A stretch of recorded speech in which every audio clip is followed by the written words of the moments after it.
মধ্যরাতে দুই পার্লামেন্ট মেম্বারের ছেলেকে থানায় গ্রেফতার করে নিয়ে আসে নব্য আগত রকচটা এক অফিসার। কিন্তু কিছুক্ষণ পরেই থানায় পাওয়া যায় সেই দুই ছেলের মৃতদেহ। কে খুন করেছে তাদের, আর পুলিশেরাই বা কোথায় ছিল তখন? এইবার মৃত্যু ভয় ঢুকে পড়ে থানার প্রত্যেকের মাঝে। শুধু তাদের নয়, খুন করা হবে তাদের পরিবারের সবাইকেও। বলছি সাউথ ইন্ডিয়ান নতুন ম্যাচ উইথ ক্লাস মুভি ম্যাক্সের কথা। রিভিউয়ারদের প্রশংসায় লিটারালি ভাসছে মুভিটি। IMDb রেটিং ও উপিং। দেখতেই তো পাচ্ছেন প্রিয়জনেরা, আমি আপনাদের সাইফ আছি সাথে, আর চলুন কাহিনীটা শোনাই আপনাদের। Let's jump into the explanation. মুভির শুরুতেই আমরা দেখতে পাই যে অনেকগুলো গুন্ডা কোনো একজনকে মারতে যাচ্ছে। সেখানে তাদের মধ্যে একজন জিজ্ঞেস করে, আমরা এত লোক মাত্র একজনকে মারতে যাচ্ছি? তখন অন্য একজন বলে যে আমরা এত লোকও তার জন্য যথেষ্ট হব কিনা তাই ভাবছি। আর এরপর দৃশ্যে ম্যাসিভ ভাইব দিয়ে উদয় হয় ইন্সপেক্টর অর্জুন। প্রচন্ড রাগী এবং অশরিক শক্তিশালী এই অফিসারের মধ্যে সন্ত্রাসীদের আগ্রাসনই যেন একটু বেশি। এরপর সিন কাট হয়ে 24 ঘন্টা আগের দৃশ্য দেখানো হয়। সেখানে আমরা দেখতে পাই যে মিস্টার ড্যানিয়েল এবং নরসিংহ কথা বলছে। আর এইখানে আমরা জানতে পারি যে তারা 2000 কোটি টাকার একটি স্ক্যাম নিয়ে কথা বলছে। ড্যানিয়েল এবং নরসিংহের ছেলে মাইকেল এবং বীরাও সেখানে ছিল। তাদের কথাবার্তা থেকে জানা যায় যে এই স্ক্যামের কথা একজন রিপোর্টার জানতে পেরেছে এবং তারা সেই রিপোর্টারকে মারার জন্য দক্ষিণ ভারতের সব থেকে বড় গ্যাংস্টার গনি ভাইকে হায়ার করেছে। গনি ভাই সেই রিপোর্টারদেরকে ধরেও ফেলেছে। মিস্টার মাইকেল এবং বীরাকে পাঠায় গনি ভাইয়ের কাছে গিয়ে সেই রিপোর্টারের ঠিকানা লাগাতে। তারা সেখানে পৌঁছে রিপোর্টারকে মারধর করে এবং এক পর্যায়ে তাকে শেষ করে ফেলে। মাইকেল এবং বীরা তাদের কাজ শেষ করে ফিরে যাচ্ছিল। এর মধ্যেই আমরা একটি পুলিশ স্টেশন দেখতে পাই, যেখানে সব পুলিশ অফিসার টেনশনে রয়েছে, কারণ আজ তাদের নতুন অফিসার অর্জুন আসছে, যিনি খুবই স্ট্রিক্ট এবং রাগী স্বভাবের। তার এই স্বভাবের কারণে এর আগেও তাকে বেশ কয়েকবার সাসপেন্ড করা হয়েছিল। কিছু পুলিশ অফিসার রেলওয়ে স্টেশনে যায় তাকে রিসিভ করার জন্য। এখানে অর্জুন তার মায়ের সাথে আসে এবং সরকারি গাড়িতে করে সে নিজের কোয়ার্টারের উদ্দেশ্যে রওনা হয়। এদিকে এক রাস্তায় পুলিশ অফিসাররা নর্মালি চেকিং করছিল। তখন একজন মহিলা তার স্বামীকে সাথে নিয়ে এসে বলে তার 15 বছর বয়সী মেয়েটি টিউশনে গিয়েছে কিন্তু আর ফিরে আসেনি। পুলিশ অফিসার তাকে বলে, আপনার বাড়ির কাছে যে স্টেশন আছে সেখানে গিয়ে কমপ্লেন করুন। এদিকে ওই পুলিশ ফাঁড়ির কাছাকাছি আসার সময় মাইকেল এবং বীরা গাড়ি চালাতে চালাতে দুজনের মধ্যে কোনো একটা বিষয় নিয়ে তর্কাতর্কি করছিল। বেসিক্যালি এই ব্যাপারটা ছিল কোনো একটা ভিডিও নিয়ে, যেই ভিডিও করা নিয়ে তাদের মধ্যে মতবিরোধের সৃষ্টি হয়। কথায় কথায় এটা নিয়ে তাদের মধ্যে বেশ ঝগড়া বাঁধে, আর এক পর্যায়ে হাতাহাতিতে গিয়ে গাড়ি অ্যাক্সিডেন্ট করে। সেই অ্যাক্সিডেন্ট ঘটে সেখানেই যেখানে পুলিশ অফিসাররা চেকিং করছিল। তখন একজন মহিলা অফিসার সেখানে চেক করতে গেলে মাইকেল এবং বীরা তার সাথে অসৌজন্যমূলক আচরণ করে। কাকতালীয়ভাবে অর্জুন ওই সময় সেখান দিয়েই যাচ্ছিল, ফলে মাইকেল এবং বীরা মার খেয়ে থানার লকআপে নিজেদের জায়গা করে নিল। কিন্তু এদের দেখে তো বাকি অফিসারদের মাথায় বাজ ভেঙে পড়ে। স্টেশনের সব অফিসার অর্জুনকে অনুরোধ করতে থাকে যেন এদেরকে ছেড়ে দেয়া হয়। এরা খুবই বিপজ্জনক আর এদের বাবারা সাক্ষাৎ শয়তান। কিন্তু অর্জুন এইসবকে পাত্তাই দেয় না। সে বলে যে আগামীকাল সকাল পর্যন্ত এদেরকে কেউ সেল থেকে বের করবে না এবং এদের নামে দ্রুত FIR দর্জ করার আদেশ দিয়ে সে সেখান থেকে চলে যায়। অর্জুন তো সবার অনুরোধ উপেক্ষা করে, কিন্তু লুথার নামক একজন ইন্সপেক্টর বলে, স্যার, আমি আমার এক পুলিশ বন্ধুর সাথে এইসব MLA ছেলেকে আরো একবার গ্রেফতার করেছিলাম, কারণ এর আগেও এরা মদ খেয়ে ড্রাইভ করে অ্যাক্সিডেন্ট করেছিল। কিন্তু এই গ্রেফতারের বিনিময় হিসাবে তারা আমার বন্ধুকে মেরে ফেলে আর তার স্ত্রীকে তার চোখের সামনে নির্যাতন করে করে তাকেও শেষ করে দেয়। আমি কিছুই করতে পারিনি। এইসব শোক সহ্য করার জন্য তারা আমাকে বাঁচিয়ে রেখেছে। তাই স্যার, নিজের জন্য না হলেও বাকিদের কথা ভেবে আপনি দয়া করে এদেরকে ছেড়ে দিন।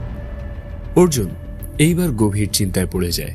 এদিকে স্টেশনে অর্জুন চলে যাওয়ার পর সব অফিসার একে একে স্টেশন থেকে নানা কারণে চলে যেতে থাকে। শেষে রানে নামক একজন কনস্টেবল থাকে। এদিকে মাইকেল আর বীরা নিজেদের মাঝেই হাতাহাতি শুরু করে আবারও, কারণ মাইকেল জানতে পারে যে বীরা মাইকেলের 15 বছর বয়সী বোনের সাথে শারীরিক সম্পর্ক করে এবং এইটারও ভিডিও বানিয়েছে। এই পর্যায়ে রানে জানতে পারে যে তার স্ত্রী অসুস্থতার কারণে হাসপাতালে ভর্তি। তাই দ্রুত সে স্টেশনকে বাইরে থেকে লক করে হসপিটালে চলে যায়। কিছুক্ষণ পরে যখন সে স্টেশনে ফিরে আসে তখন সে দেখে স্টেশনের দরজা বন্ধই আছে, কিন্তু ভেতরে ঢুকে সে দেখে সেল ভাঙা। স্টেশনের ভেতরের চেয়ার টেবিল সব তছনছ। এই সময় স্টেশনের বাকিরাও সেখানে চলে এসেছে। তারা অস্ত্রাগারে বীরা এবং মাইকেলের মৃত লাশ আবিষ্কার করে। আতঙ্কে অস্থিরতায় তাদের দিক বিদিক জ্ঞান শূন্য অবস্থা। দ্রুত ফোন করে সবকিছু জানানো হয় অর্জুনকে। অর্জুন থানায় এসে লাশ দেখে স্তম্ভিত হয়ে যায়। থানার কোনো পুলিশই বলতে পারছিল না এইখানে আসলে কি হয়েছিল, কিন্তু নিজের অবজারভেশন ক্যাপাবিলিটি কাজে লাগিয়ে অর্জুন বুঝতে পারে নিজেদের মধ্যে মারামারি করতে গিয়েই মারা গেছে এই দুইজন। স্টেশনে উপস্থিত না থাকার কারণ হিসাবে প্রত্যেক পুলিশই যে যার মতো অজুহাত দেয়। তখন অর্জুন বলে যে সিসিটিভি ফুটেজটা দেখাও। তখন তাকে বলা হয় ক্যামেরা তো লাগানো আছে, কিন্তু এতে কোনো রেকর্ডিং হয় না, কারণ এটা নষ্ট হয়ে গেছে। এটি ঠিক করার জন্য অনেকবার কমপ্লেন করা হয়েছে, কিন্তু এখনো ঠিকও করা হয়নি। রাগে শরীর কেঁপে ওঠে অর্জুনের, কিন্তু শত হোক এরা তার থানার মানুষ, এদের রক্ষা করা তার কর্তব্য। সবাই কেঁদে পড়ে অর্জুনের পায়ে, যেন সে এই গ্রেফতার এবং মৃত্যুর ব্যাপারটা ভুলেই যায়, কাউকে না বলে, না হলে এমএলএরা এদের সবাইকে খুন করে ফেলবে। সবার আহাজারিতে অর্জুন রাজি হয়। এদিকে গনি ভাই জানতে পারে যে মিস্টার ছেলেকে গ্রেফতার করা হয়েছে। আসলে স্টেশনের একজন অফিসার গোবিন্দ, যার ইনফরমার আছে, সে তাকে জানায় যে মাইকেল এবং ভীরাকে অর্জুন গ্রেফতার করে সেলে রেখেছে। তখন গনি ভাই তার কিছু গুন্ডাকে স্টেশনে পাঠায়। তারা স্টেশনে এসে পুলিশ অফিসারদেরকে বলে মাইকেল এবং ভীরাকে ছেড়ে দিতে। তারা স্টেশনের ভেতরেও যাওয়ার চেষ্টা করে, কিন্তু অর্জুন এসে তাদের সবাইকে একাই পিটিয়ে সেখান থেকে তাড়িয়ে দেয়। এর মধ্যেই কমিশনারের কল আসে। সে ভিডিও কল করে অর্জুনকে বলে যে মিস্টারের ছেলেকে ছেড়ে দিতে, কারণ কমিশনারও মিস্টারের সাথে দেখা করেছে। তখন অর্জুন বলে যে আমি তো তাদেরকে আগেই ছেড়ে দিয়েছি। কমিশনার তার কথা বিশ্বাস করে না। অর্জুন তখন তাকে ভিডিও কল করে সবগুলো রুম দেখায়। ততক্ষণে থানার অবস্থা ঠিকঠাক। তখন কমিশনার বলে যে ঠিক আছে। এরপর সে কল কেটে দেয়। এদিকে কমিশনার গনি ভাইকে জানায় যে অর্জুনের কাছে মাইকেল এবং ভীরা নেই। তখন গনি ভাই মাইকেল এবং ভীরাকে অনেকবার কল করে, কিন্তু তাদের কল বারবারই সুইচ অফ আসে। তখন গনি ভাই ক্রাইম ইন্সপেক্টর রূপাকে স্টেশনে পাঠায়। তীক্ষ্ণ বুদ্ধির এই অফিসার মিস্টারদেরই পদলিহি। রূপা স্টেশনে আসে, কিন্তু ততক্ষণে অর্জুন স্টেশনের সবকিছু ঠিক করে ফেলেছে। রূপা দেখে যে সবকিছু ক্লিয়ারই আছে, কিন্তু তবুও সে সেখানে সবকিছু চেক করতে থাকে। তার থানায় এইসব হতে দেখে অর্জুন ইনডিরেক্টলি রূপাকে খোঁচা মেরে কথা বলে ডাইভার্ট করার চেষ্টা করে, কিন্তু রূপা মেঝেতে খানিকটা রক্ত দেখতে পায়। সে কৌশলে সেই রক্ত নিজের জুতায় লাগিয়ে নেয়, যেন বাইরে গিয়ে ডিএনএ টেস্ট করে বুঝতে পারে যে এই সব রক্ত মাইকেল কিংবা ভীরার কিনা। তাহলেই নিশ্চিত হওয়া যাবে যে অর্জুন তাদেরকে কিছু করেছে। অপরাধীকে আইনের বাইরে হত্যা করার অতীত অর্জুনের কিন্তু কম ছিল না। কিন্তু হঠাৎ বাইরে বৃষ্টি শুরু হয়, আর পানিতে রূপার পা থেকে রক্ত ধুয়ে যায়। তার প্ল্যানেও পানি পড়ে। সে স্টেশন থেকে বের হয়ে গনি ভাইকে বলে যে অর্জুনের জয়নিং তো আগামী কাল থেকে, কিন্তু সে স্টেশনে কি করছে, আর মেঝেতে থাকা রক্তের কথা উল্লেখ করে সে। তখন গনি ভাই বুঝতে পারে যে কিছু একটা গোলমাল আছে, তাই সে এবং রূপা তাদের লোকজনকে পুলিশ স্টেশনের বাইরে মোতায়েন করে, যাতে তারা যখনই মাইকেল এবং ভীরাকে দেখতে পাবে তখনই হামলা করে তাকে ছিনিয়ে নিতে পারবে। রূপা গনির কাছে গিয়ে বলে এখনো ছেলেদের খোঁজ মেলেনি, মানে তাদের থানার মধ্যেই লুকিয়ে রাখা হয়েছে। গনি তার ছোট ভাই রেড্ডিকে পুলিশ স্টেশন থেকে ভীরা ও মাইকেলকে ধরে আনতে পাঠায়। এদিকে গোবিন্দের ফোন চেক করে দেখা যায় সে গনির জন্য কাজ করত, আর গনিকে মেসেজ দিয়েছে যে ভীরা আর মাইকেল জেলেই আছে, কিন্তু গোবিন্দ তাদের মৃত্যুর খবর এখনো তাদেরকে দেয়নি। অর্জুন গোবিন্দকে একটি রুমে বন্দি করে রাখে। অন্যদিকে রেড্ডি তার গুন্ডা নিয়ে পুলিশ স্টেশনে হামলা করতে আসে। অর্জুন দাসকে বলে তুমি গাড়ি নিয়ে রেড্ডির মনোযোগ অন্যদিকে টেনে রাখো, যাতে আমি লাশ ডিসপোজাল করতে পারি। আর শ্যাম নামের একজন অফিসারকে বলে তুমি মাইকেল ও ভীরার গাড়ি জঙ্গলের রাস্তা দিয়ে পাঞ্চার শপে নিয়ে যাও। দাস গাড়ি নিয়ে রেড্ডির লোকজনের দৃষ্টি ডাইভার্ট করে। শ্যাম অর্জুনকে বলে জঙ্গলের ভেতরে একটা পুরনো কাঠের ব্রিজ আছে, সেটা তো আমি পার হতে পারবো না। অর্জুন নিজে গাড়ি ড্রাইভ করে ধীরে ধীরে ব্রিজটা পার করে দেয়। ব্রিজ পার হওয়ার পর শ্যাম গাড়ি নিয়ে পাঞ্চার শপের দিকে যায়, আর অর্জুন তাড়াতাড়ি থানায় ফিরে আসে। রাস্তায় কিছু গুন্ডা অর্জুনকে আক্রমণ করে, কিন্তু অর্জুন তাদেরকে মারধর করে শুইয়ে ফেলে। এদিকে দাসকে রেড্ডি ঘিরে ফেলে, প্রায় মেরেই ফেলতে যায়। ঠিক তখন অর্জুন এসে রেড্ডি এবং গুন্ডাদেরকে মারতে শুরু করে। এই লড়াইয়ের মধ্যে সোনু নামের এক গুন্ডা অর্জুনের গাড়িতে লুকিয়ে পড়ে। মার খেয়ে রেড্ডির অবস্থা খারাপ হয়ে যায়। তখন গানির ফোন আসে। অর্জুন ফোনটা রিসিভ করে বলে আমার কাছে তোদের ছেলে নেই, ওদেরকে আমি আগেই ছেড়ে দিয়েছি, অনেক আগেই ছেড়েছি। তবে আর যদি গুন্ডা পাঠাস তবে তোকে আর তোর ছেলেদেরকে আমি খুঁজে খুঁজে মারব। রূপা মাইকেল এবং ভীরার গাড়ির লোকেশন ট্র্যাক করে পাঞ্চার শপে যায়। অর্জুন আগে থেকেই জানতো রূপা লোকেশন ট্র্যাক করবে, তাই সে ইচ্ছে করেই এই কাজ করেছে। এদিকে দাস এবং রাবনান লাশ খুঁজতে থাকে। দাস বলে আমি ভুল করে মাইকেল এবং ভীরার লাশ তাদের গাড়িরই ডিকিতে রেখে দিয়েছি, আর গাড়িটা এখন পাঞ্চার শপে।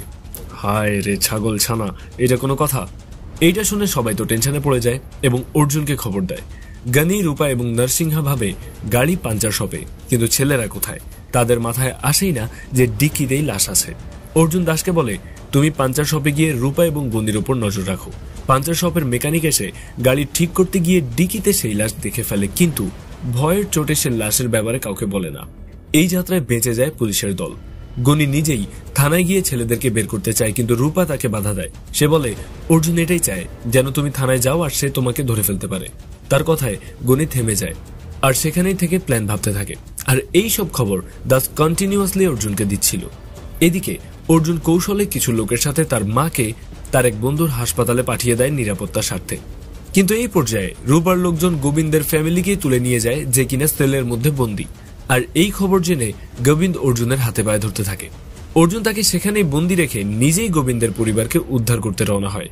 কিন্তু এইসব রূপা করছিল কারণ সে অর্জুনকে থানা থেকে বের করে নিজের লোকজনদেরকে দিয়ে থানায় সার্চ করাতে চায়। তাদের ধারণা মাইকেল এবং ভীরা থানাতেই আছে। অর্জুন থানা থেকে পেছনের জঙ্গলাকীর্ণ গোপন রাস্তা দিয়ে বের হয়ে যায়, আর বাইরে পাহারায় থাকা রূপার লোকজন তাকে দেখতেই পায় না। কিন্তু অর্জুনের গাড়িতেই তো গনির এক লোক লুকিয়ে বসে আছে, আর সে রূপাকে সবকিছু জানিয়ে দেয়। এইবার রূপা বুঝতে পারে যে থানায় ছেলেরা নেই, ওদের নিশ্চয়ই ওই পথেই বের করা হয়েছে। এদিকে পেছনের সিটে ঘাপটি মেরে থাকা বেটাকে কিছুক্ষণের মধ্যেই দেখে ফেলে অর্জুন, আর এইবার সে তাকেই কাজে লাগায়। সে রানেকে বলে, কাল যদি মাইকেল আর ভীরাকে কোর্টে নিয়ে যাই তাহলে তো গনির লোক গোবিন্দের বউকে মেরে ফেলবে। তাহলে এর চেয়ে ভালো মাইকেল আর ভীরাকেও জমের দুয়ারে পাঠিয়ে দেই, কি বলো? গোবিন্দের বউয়ের মরণের একটা ভালো দাম থাকুক। এই কথা শুনে গনি আর রূপা দ্রুত অর্জুনের গাড়ি ট্র্যাক করে ফলো করতে শুরু করে। যেভাবেই হোক ছেলেদেরকে তো বাঁচাতে হবে। কিন্তু গনিরা অবাক হয়ে দেখে অর্জুন তারই এলাকায় ঢুকে পড়েছে, আর রানেকে পাঠিয়েছে আরেকটা পরিত্যক্ত গুদাম ঘরে। গনি আর রূপা দুই ভাগ হয়ে এদেরকে খুঁজতে থাকে। মিনহোয়াইল অর্জুন গোবিন্দের ফ্যামিলিকে উদ্ধার করে গনির বাপের সাথে সেলফি তুলে গনিকে পাঠায়, আর এরপর গেরিলা ফরম্যাটে গনির লোকজনকে একে একে জুদং করতে থাকে। ফাইট সিকোয়েন্স গুলো ওয়েল ডিজাইন্ড, আর usual South Indian slow motion frames বেশ প্রচুর। আর গনি আর রূপাকে দুই পাশে লেলিয়ে দিয়ে এই ফাঁকে দাস লাশগুলোকে থানার মধ্যে নিয়ে যায়। অর্জুন গুন্ডাদের পিটিয়ে সেখানে ঝুলিয়ে রেখে রানেকে নিয়ে থানায় ফিরে আসে। কিন্তু এই সময় থানায় এসে উপস্থিত হয় রানের স্ত্রী। তার সাথে সে নিয়ে এসেছে দুইজন অসহায় বাবা মাকে। এদের 13 বছর বয়সী শিশু কন্যাকে খুঁজে পাওয়া যাচ্ছে না, তাই রানের স্ত্রী এদের থানায় নিয়ে এসেছে। কেস ফাইল করে রানেকে বিদায় দিয়ে ফিরে যায় তার স্ত্রী। কিন্তু রানের মুখ ফ্যাকাশে। স্টেশনে ঢোকে সে, আর একে একে সবাই প্রশ্ন বানে জর্জরিত করতে থাকে তাকে। কেন সে মিথ্যা বলেছিল যে তার স্ত্রী অসুস্থ হয়ে হসপিটালে? তাহলে কেন সে থানা ছেড়ে গিয়েছিল? নাকি সে নিজেই হত্যা করেছে মাইকেল আর ভীরাকে? কিন্তু কেন? অর্জুনের ধারালো চোখের সামনে কান্নায় ভেঙে পড়ে রানে, আর দুঃখ ভেজা কণ্ঠে শোনায় এক লোমহর্ষক বর্ণনা। সবাই চলে যাওয়ার পর সে ছেলেগুলোর গাড়ির এন্ট্রি করতে গাড়ির কাছে যায়, আর গাড়ির ডিকি খুলতেই সে দেখতে পায় কম বয়সী একটা মেয়ের ক্ষত বিক্ষত বিবস্ত্র দেহ পড়ে আছে ডিকিতে। মৃতপ্রায় মেয়েটি ভাবে তার বাবা এসেছে, প্রাণপণে বলে ওঠে, বাবা আমাকে বাঁচাও। এই দৃশ্য দেখে আর কিছুই বুঝতে বাকি থাকে না রানের। ততক্ষণে নিজেরাই মারামারি করে সেল ভেঙে অস্ত্রাগারে ঢুকে পড়েছে ভীরা আর মাইকেল। সেইখানে এসে দুজনকেই পেটাতে থাকে রানে, আর হাতাহাতির এক পর্যায়ে দুইটা ছেলেই মারা পড়ে পুলিশ ইন্সপেক্টর রানের হাতে। মেয়েটিকে সে একটি হসপিটালে ভর্তি করিয়েছে, আর নিজের নিঃসন্তান বউয়ের কথা চিন্তা করে সে আত্মসমর্পণ করতে পারেনি। রানের কথা শুনে সবার চোখেই পানি এসে পড়ে। সবাই এই ঘটনার জন্য যে কোনো পরিণতি মন থেকে মেনে নেয়। এই সব কিছু কিন্তু ঘটছে একটা রাতের মধ্যেই। রূপা আর গনি ভাই ততক্ষণে গাড়ির ডিকিতে ছেলেদের রক্ত দেখে ফেলে। সবাই সর্বশক্তি দিয়ে রওনা হয় থানার দিকে। এইবার এসপার না হলে ওসপার। অর্জুন সবাইকে পালাতে বলে, কিন্তু এই পর্যায়ে কেউই অর্জুনকে একা ছাড়তে রাজি হয় না। সবাই একযোগে যুদ্ধ ঘোষণা করে বসে। শেষ রাতে ঝাঁপিয়ে পড়ে হায়নার দল, কিন্তু থানার চারপাশে ব্লাস্ট করে একটা আগুনের দেয়াল তৈরি করে চতুর অর্জুন। প্রচন্ড গোলাগুলির মাঝেও থানায় ঢুকে পড়ে নরসিংহ নামক গনি ভাইয়ের সেই তুখোর রক্তটা সহচর। একে একে তার হাত লাল হতে থাকে থানার পুলিশদের রক্তে। কিন্তু এরই মাঝে অর্জুন উপস্থিত হয়ে তার ভবলীলা প্রায় সাঙ্গ করে ফেলে। রাত পার করে ভোরের আলো ফুটে, কিন্তু চলতেই থাকে সংঘাত। এক পর্যায়ে সেখানে মাইকেল আর ভীরার দুই বাপ খোলা পিস্তল হাতে নিয়ে উপস্থিত হয়, আর নিজেদের সব থেকে বড় ভুলটা করে। তাদের এইসব আক্রমণের দৃশ্য ড্রোনের মাধ্যমে লাইভ টেলিকাস্ট করছিল অর্জুন। এইসব এমএলএদেরকে দল থেকে বহিষ্কার করা হয় তাদের এই গুন্ডাসুলভ আচরণের জন্য। 2 এমএলএ, গনি ভাই, রূপা সহ যত কালপ্রিট ছিল ইনক্লুডিং নরসিংহা, সবাইকে গ্রেফতার করা হয়। কিন্তু সেই 2 ছেলে নিখোঁজ হিসেবেই থাকে। কেউ কখনোই জানতে পারে না তাদের কি হয়েছিল। কিন্তু আমরা জানি অর্জুন সেই সব লাশ অ্যাসিডে ডিসপোজাল করে ফেলেছিল। গোবিন্দকে ছেড়ে দেয়া হয় আর সে নিজের অপরাধের জন্য ক্ষমা চেয়ে নেয়। আর এইখানেই ম্যাক্সিমাম ম্যাস অ্যাপিল দিয়ে শেষ হয় ম্যাক্স মুভির কাহিনী। তো প্রিয়জনেরা, এই ছিল আমাদের আজকের মুভি এক্সপ্লেনেশন। ভিডিওটি আপনাদের কেমন লাগলো তা কমেন্ট করে জানাতে ভুলবেন না। পরবর্তীতে আপনারা কোন মুভির এক্সপ্লেনেশন চান তাও আমাদেরকে কমেন্ট করে জানান। ভিডিওটিতে লাইক করুন এবং চ্যানেলে নতুন হলে সাবস্ক্রাইব করুন নাইট এলস বাংলা। আপনাকে ঘটনাটি শোনাচ্ছিলাম আমি, আপনাদের স্টোরি টেলার সাইফ। আজকে বিদায় নিচ্ছি, কিন্তু শীঘ্রই দেখা হবে নতুন কোনো ভিডিও নিয়ে। ততক্ষণ পর্যন্ত you know what is the right. প্রিয়জনের খেয়াল রাখুন। আল্লাহ হাফিজ।